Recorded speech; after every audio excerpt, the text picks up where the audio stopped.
Hello दोस्तों, कैसे हो? आशा करता हूँ कि सब लोग अच्छे होंगे। हमने कल आर्टिकल नंबर 13 का चेंज ऑफ स्कोप का पार्ट 1 किया था। आज हम पार्ट 2 करने वाले हैं। आपको पता होगा कि हमने 13.3 कंप्लीट किया था। ठीक है, क्लॉज नंबर 13.3।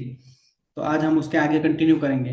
लेकिन प्रोजेक्ट का कॉन्ट्रैक्ट आर्टिकल जो भी होता है, इसमें ये प्रोजेक्ट की भागवत गीता है।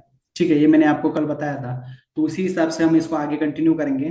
मैं एक ब्रीफ फिर इसको एक्सप्लेन कर देता हूँ। चेंज ऑफ स्कोप का आर्टिकल नंबर 13 था हमारा, सीओएस का। ठीक है, उसको शॉर्ट फॉर्म में हम सीओएस बोलते हैं। तो कॉन्ट्रैक्ट में या कॉन्ट्रैक्ट आर्टिकल में जो भी दिया हुआ है उसी हिसाब से, मतलब ये भागवत गीता है। भागवत गीता मतलब समझ लो कि इसी ये स्टैंडर्ड है, इसके हिसाब से जो भी चेंजेस होंगे उसके अकॉर्डिंग हमें काम करवाना है साइट पे। ठीक है, और कुछ भी चेंजेस करवाने रहेंगे तो हमें आर्टिकल नंबर 13 के हिसाब से उसको चेंज करना है। ये तो आप समझ गए होंगे अभी। मतलब माइनर चेंज करना होगा या मेजर चेंज करना होगा। मेजर चेंज करना भी रहेगा तो उसके लिए अकॉर्डिंग टू दोनों पार्टी म्यूचुअली एग्री होनी चाहिए। एक तो हमारा कॉन्ट्रैक्टर और एक तो हमारा ऑथोरिटी। ये था हमारा 13। ये था हमारा लिस्ट ऑफ आर्टिकल, हमें पता था। आर्टिकल नंबर 13 में यहाँ पे दिया हुआ है, आप देख सकते हैं। चेंज ऑफ स्कोप हमने उसको ऑलरेडी कल हमने एक्सप्लेन किया था। ठीक है, ये रहा हमारा आर्टिकल नंबर 13। ठीक है, फिर नेक्स्ट, ये टोटल 28 आर्टिकल है, ये लिस्ट मैंने दिया हुआ है। मैं आपको यहाँ पे 1 मिनट के लिए पॉज लेता हूँ, आप इसका स्क्रीनशॉट ले लो। और ये हर एक आदमी को याद होना चाहिए कि कौन से आर्टिकल में क्या दिया है। अगर कोई पूछ लेगा भाई पेमेंट का आर्टिकल कौन सा है, तो हमें तुरंत आना चाहिए। 19 नंबर आर्टिकल के हिसाब से हमारा पेमेंट शेड्यूल बना हुआ है। ठीक है, प्रोजेक्ट का इंश्योरेंस कौन से इसमें, प्रोजेक्ट का इंश्योरेंस 20 इसमें है। ठीक है, अगर किसी कॉन्ट्रैक्टर को टर्मिनेट करना है तो टर्मिनेट करने के लिए कौन सा ये आर्टिकल नंबर 23। कुछ अगर डिस्प्यूट और रिजोल्यूशन करना है, जैसे कि सीओएस में होता है, दोनों एग्री म्यूचुअली एग्री नहीं होती, उस केस में डिस्प्यूट चलता रहता है, तो हमारा 26 में वो दिया हुआ है। ठीक है, तो अभी हम स्टडी कर रहे हैं article number 13, change of scope. ठीक है, तो उसी हिसाब से हमारा हमने कल देख लिया था। उसका डेफिनेशन क्या है, वो हमारा क्लॉज नंबर आर्टिकल के 13.1 में दिया हुआ है। कुछ भी प्रोजेक्ट में मॉडिफिकेशन या अल्ट्रेशन करना है तो उसके जब कॉन्ट्रैक्ट अपॉइंटेड डेट रहता है उसके बाद 6 मंथ के अंदर उसको अप्रूव करवा के लेना है। मतलब उसका काम जो है वो करवाना है, उसको आर्टिकल नंबर 13.1.1 में दिया हुआ है। ठीक है, फिर उसका स्कोप ऑफ कंडीशन क्या क्या है वो हमें क्लॉज नंबर 13.1.2 में दिया हुआ है कि ये माइनर स्ट्रक्चर के लिए एप्लीकेबल है, मेजर स्ट्रक्चर के लिए एप्लीकेबल नहीं है। जैसे कि मेजर ब्रिज हो गए, आरओबी हो गए, आरओबी हो गए, फ्लाईओवर हो गए, और 50 मीटर से ज्यादा बड़े वाले जो ब्रिज है इलेवेटेड, जिसको हम वायरडक्ट बोलते हैं। ठीक है, उस केस में एप्लीकेबल नहीं है। एप्लीकेबल कब होगा, जब अथॉरिटी और कॉन्ट्रैक्टर दोनों म्यूचुअली एग्री होने चाहिए। ठीक है, उसके लिए भी एक टाइम लिमिट है, जैसे कि 6 मंथ। 6 मंथ का यहाँ पे टाइम लिमिट है फ्रॉम द अपॉइंटेड डेट और before 50% of the schedule construction period. मतलब जो टाइम पीरियड है 2 साल का है, तो 1 साल का प्रोजेक्ट, 2 साल का प्रोजेक्ट का टाइम ईयर है, या 3 साल का टाइम ईयर है, तो उसका 1.5 साल के अंदर इसको हमें खत्म करना है सीओएस को। और इस केस में हमें ईओटी नहीं मिलता है। किसी भी सीओएस का प्रोजेक्ट में एक्सटेंशन नहीं मिलता है, ये हमें याद रखना चाहिए। ठीक है, मैं खाली एक जनरली ब्रीफ करवा देता हूँ, मतलब आप वहां पे लिंक कर लेंगे। फिर उसका डेफिनेशन क्या था, कोई भी मॉडिफिकेशन करना है, अल्ट्रेशन करना है, तो वो हमें सीओएस में ले सकते हैं। कोई स्ट्रक्चर को जरूरत नहीं है तो वहां पे हम ओमिशन कर सकते हैं, वो फिर उसका निगेटिव स्कोप में चला जाएगा। मॉडिफिकेशन करना है या एडिशन करना है तो पॉजिटिव केस में चला जाएगा। या फिर एडिशनल वर्क है, कोई मटेरियल, प्लान, टेस्ट और सर्विसेज हमें ऐड करने हैं, तो वो भी हम सीओएस में ले सकते हैं। ठीक है, फिर हमारा non change of scope condition, ये हर एक शेड्यूल के नीचे दिया होता है। जब स्ट्रक्चर का डिटेल दिया होता है, minimum length of structure as per schedule भी मस्ट बी मेंटेन। शेड्यूल में जो लेंथ दिया हुआ है उसके अकॉर्डिंग ही लेंथ लेना है, उसके उससे कम लेंथ हम ले नहीं सकते। कॉन्ट्रैक्टर क्या करता है, अरे चलो 15 मीटर का दिया है, इसको 12 मीटर कर दो, 6 6 मीटर के स्पैन कर दो। फिर वहां पे उसने 4 मीटर, 3 मीटर, 6 6 12 हो गए, 3 मीटर कम कर लिया। लेकिन कॉन्ट्रैक्ट कहता है minimum length of structure must be as per schedule be. ठीक है, उसको मेंटेन करना है। और कुछ स्ट्रक्चर स्क्यू में दिए रहते हैं, तो बहुत लोगों को कंफ्यूजन रहता है कि स्क्यू में दिया है तो भाई इसका लेंथ फिर बढ़ जाता है, लेकिन वो वन एंगल में बढ़ेगा, उसको स्क्यू दिया रहता है, तो उसका वेरिएशन कुछ भी होगा तो वो सीओएस के कंडीशन में अप्लाई नहीं होगा। ठीक है, फिर हमारा नेक्स्ट आता है procedure for change of scope. मैंने जैसे बताया था, कोई भी चेंजेस करने हैं तो पहले अथॉरिटी को, कॉन्ट्रैक्टर को नोटिस देना है। जैसे हम किसी को लेटर लिखते हैं, ठीक है, उसको इन्फॉर्म करते हैं, पहले उसको लेटर लिखा जाएगा, उसको जो लेटर होता है उसको बोलते हैं change of scope notice.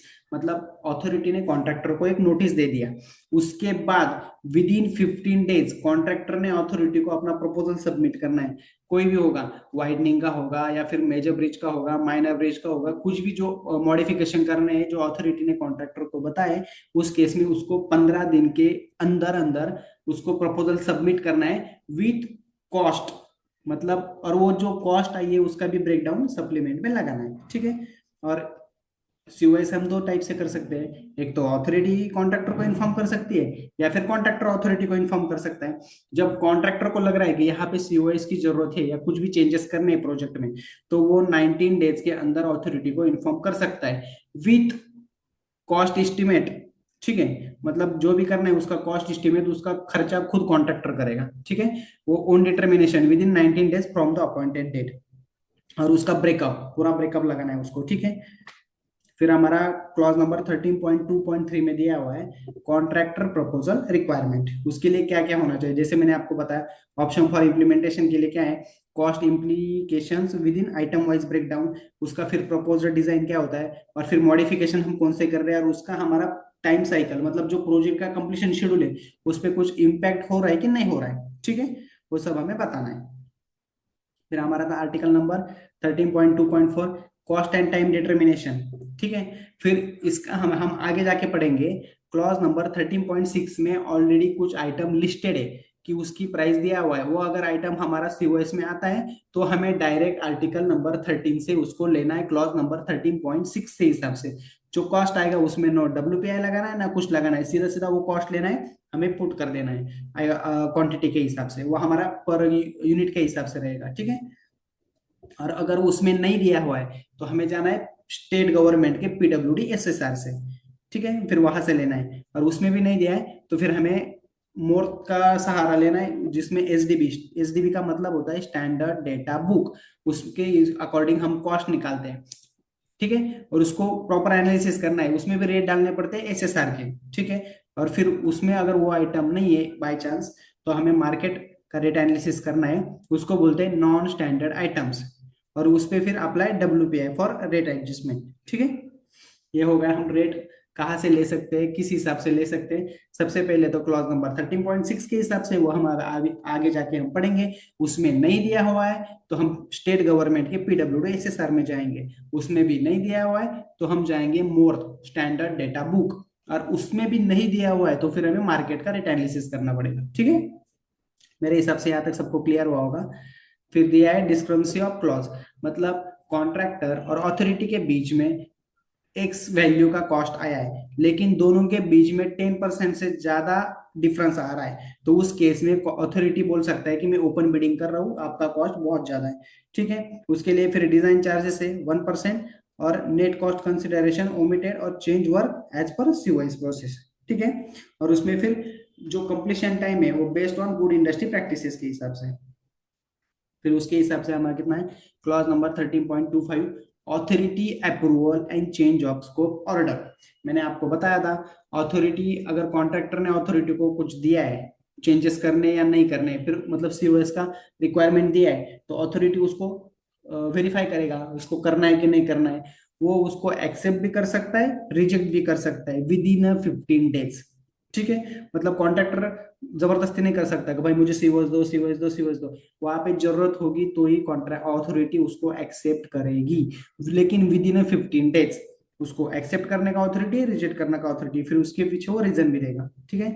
Authority issue a change of scope order for implementation, अगर उसने एक्सेप्ट कर लिया फिर चेंज ऑफ स्कोप का वो ऑर्डर निकलेगा, मतलब चेंज ऑफ स्कोप ऑर्डर मतलब चेंज ऑफ स्कोप नोटिस देगा वो, ठीक है। No change of scope to be undertaken by contractor without express concept except for emergencies।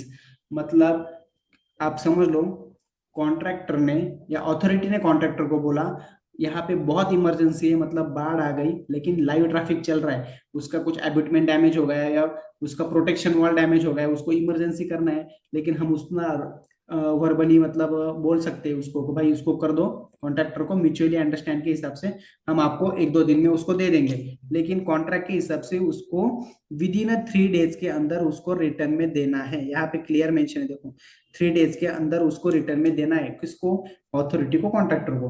तब तक कॉन्ट्रैक्टर अपना काम चालू करेगा और वहां पे सेफ्टी के हिसाब से जो भी नॉर्म्स रहेंगे वो उसको कर लेगा। और फिर बीच में बाद में फिर उसको हम वर्बली अप्रूवल करके बाद में उसको रिटर्न में ले लेंगे। ठीक है, ये दिया हुआ है clause number 13.2.5, but only emergency case. ठीक है,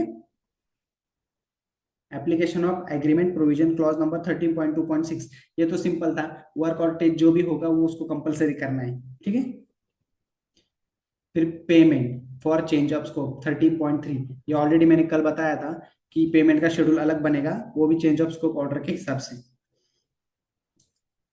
कल हमने देखा था 13.3 तक, अभी हम जा रहे हैं 13.4, change of scope, sorry restriction on change of scope clause number 13.4। उसमें दिया हुआ है no change without order, clause number 13.4.1। जैसे मैंने बताया था, कॉन्ट्रैक्टर कोई भी चेंजेस नहीं कर सकता जब तक अथॉरिटी उसको परमिशन नहीं देती है। वो अपने मर्जी से कुछ भी काम नहीं कर सकता है, बट एक्सेप्ट इमरजेंसी वर्क, जैसे मैंने अभी आपको जस्ट एग्जांपल दिया हुआ है। ठीक है, value cap on change of scope, इसका दिया है क्लॉज नंबर 13.4.2। मैंने अभी स्टार्टिंग में बताया था हम सीओएस कर सकते हैं, बट उसकी एक अमाउंट रहती है, एक्स वैल्यू, वो फिक्स है। अगर 100 करोड़ का प्रोजेक्ट है तो उसको ओनली 5% ही हम सीओएस कर सकते हैं। यहाँ पे मेंशन है क्लॉज नंबर 13.4.2 में, shall not exceed 5% of the contract price. ठीक है, एक्सेप्शन इसमें भी दिया है, if mutually agree to fulfil operational requirement of the project. ठीक है, मतलब अगर 5% का 6% हो रहा है, 7% हो रहा है, तो उस केस में कॉन्ट्रैक्टर अथॉरिटी दोनों म्यूचुअली एग्री होने चाहिए। अगर कुछ मेजर इशू आ रहा है उस केस में, तो अगर वो दोनों म्यूचुअली एग्री है तो फिर वहां पे वो ये 5% से 6%, 7% हो सकता है। लेकिन as per contract shall not exceed 5% of the contract price. यहाँ पे सब लोगों का क्लियर होगा, ये क्वेश्चन बहुत बार पूछा था सीओएस का। मतलब कोई भी लीगली पर्सन होगा जो डॉक्यूमेंट और ये सब हैंडल करता है, उसको सब पता होगा कि 5% स्टैंडर्ड है, वो हर एक कॉन्ट्रैक्ट के जो प्रोजेक्ट का कॉन्ट्रैक्ट है उसमें दिया रहता है। ठीक है, no adjustment for contractors default, clause number 13.4.3। अब यहाँ पे क्या लिखा है, if a changes is required due to contractor default shall not be considered a change of scope. Second, no adjustment in contract price और project completion schedule for changes arising from contractor failure.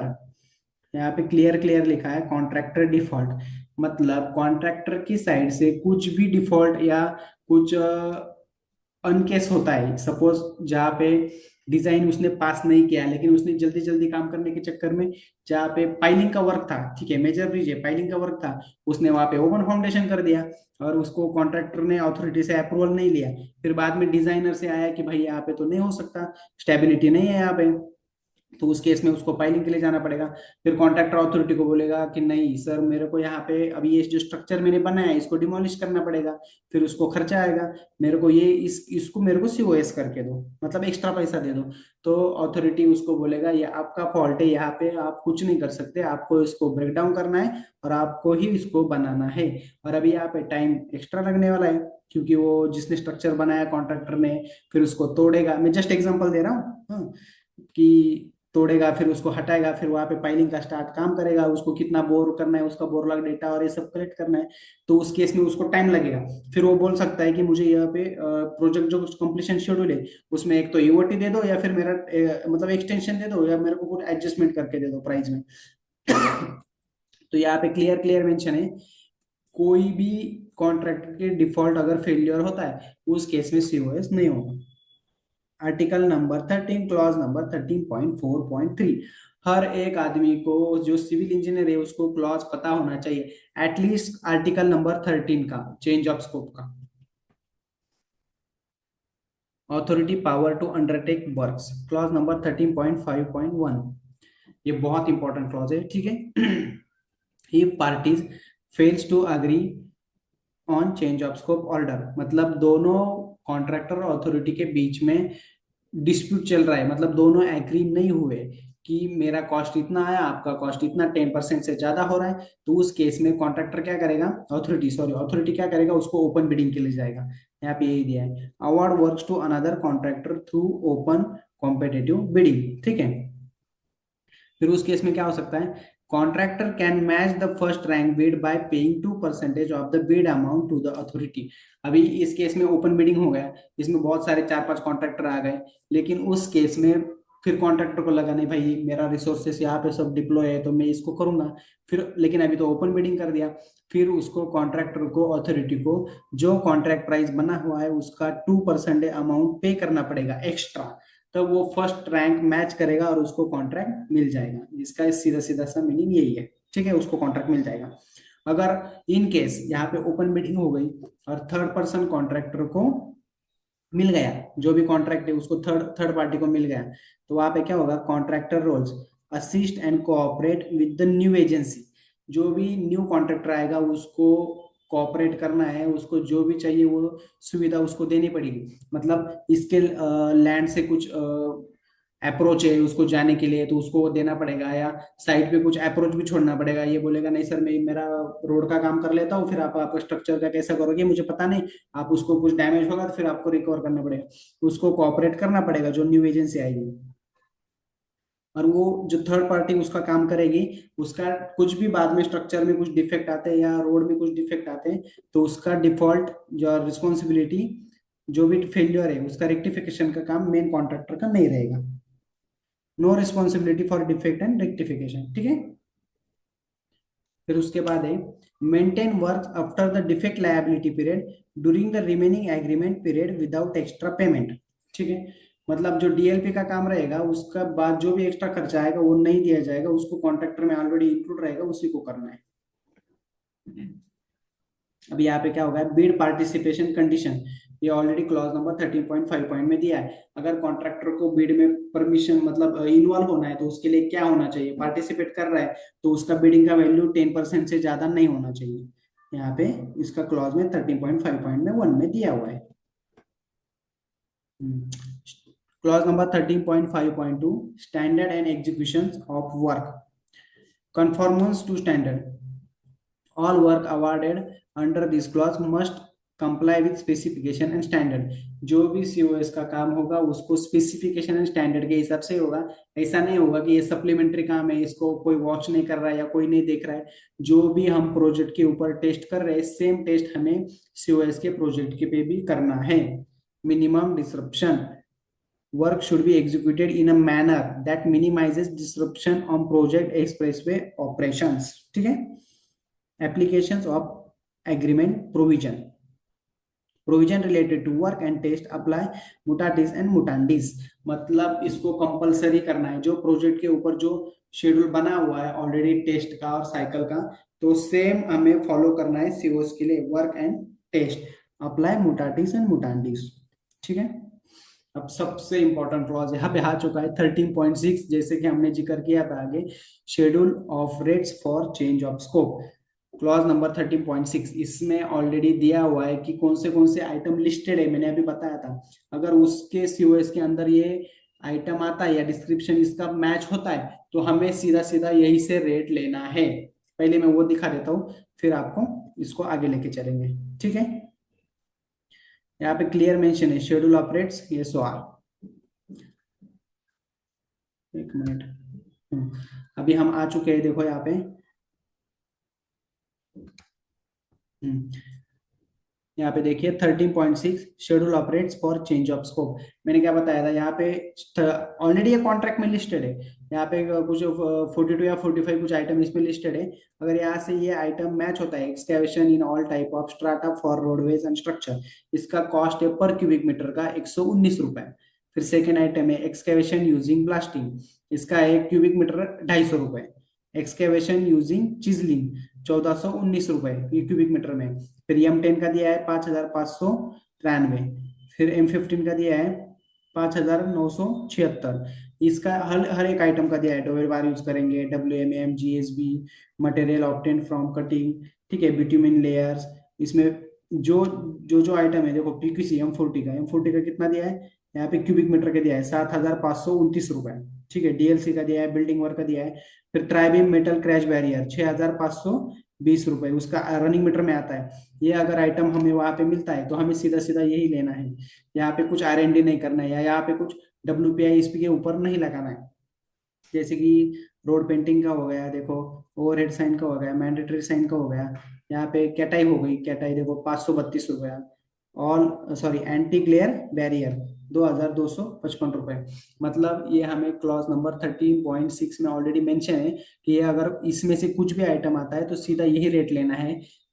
अगर इसमें, और ये rate final है, इसके ऊपर कुछ WPI wholesale price index नहीं लगाना है, जो वेरिएशन और इसमें कुछ अपडेशन नहीं करना है, सीधा सीधा ये रेट लेना है। और इसके अगर इसके अलावा हमें कुछ आइटम है जो इसमें नहीं है ये 45 के नंबर के हिसाब से, उस केस में हमें क्या करना है वो मैं अभी बताता हूँ।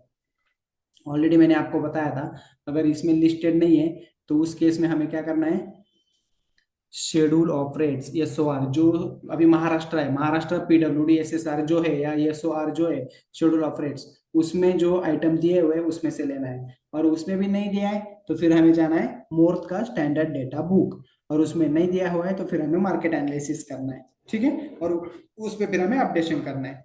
लेकिन क्लॉज नंबर 13.6 के ऊपर हमें कोई भी वेरिएशन और अपडेशन नहीं करना है, या WPI नहीं लगाना है। ठीक है, यहाँ पे अभी हमारा खत्म हो जाता है article number 13, change of scope. अभी मैं आशा करता हूँ कि सब लोगों को article number 13 change of scope अच्छे से समझ में आया होगा। अगर इसमें कुछ समझ में नहीं आता है तो आप लोग मुझे कमेंट कर सकते हैं, मैं आपको COS करने में पूरा